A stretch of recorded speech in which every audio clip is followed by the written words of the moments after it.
Hello guys, কেমন আছেন? আশা করি সকলে ভালো আছেন। দর্শক, স্ক্রিনে তাকে এই ভিডিওর দিকে তাকালে আপনারা বুঝতে পারবেন যখন বৃদ্ধা লোকের গায়ে কিভাবে হাত তুলতেছে এই যুবকটি। আসলে যুবকটিকে দেখলে বোঝা যায় না সে একটু বড় একটা হারামি এবং একটু বড় একটা নিষ্ঠুর। জানি না কোন মায়ের গর্ভে জন্মাইছে এই নিষ্ঠুর সন্তান। মানুষের চেহারা কিংবা ভদ্র পোশাক আশাক দিলে মানুষের মতো মানুষ হওয়া যায় না। মানুষ হতে গেলে মনুষ্যত্বের প্রয়োজন হয়। এই বৃদ্ধা লোকটি হচ্ছে একটি অটো গাড়ির ড্রাইভার।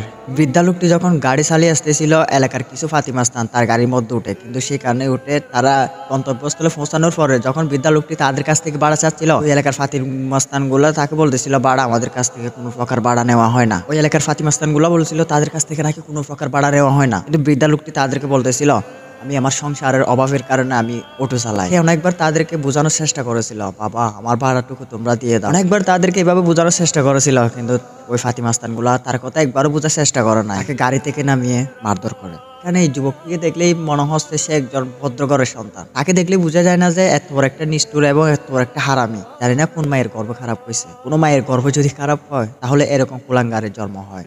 অন্য একজন বাবার গায়ে হাত তোলা মানে নিজের বাবার গায়ে হাত তোলা। একটা কথাই আছে, তুমি যে পরিমাণে বৃদ্ধা মানুষকে সম্মান করবে, তুমি যখন বৃদ্ধা বয়সী হবে ওই পরিমাণ সম্মানটা তুমি পাওয়ার পরেই তুমি মৃত্যুবরণ করবে। তো গাইস, ভিডিওটি বেশি বেশি করে শেয়ার করে দিবেন।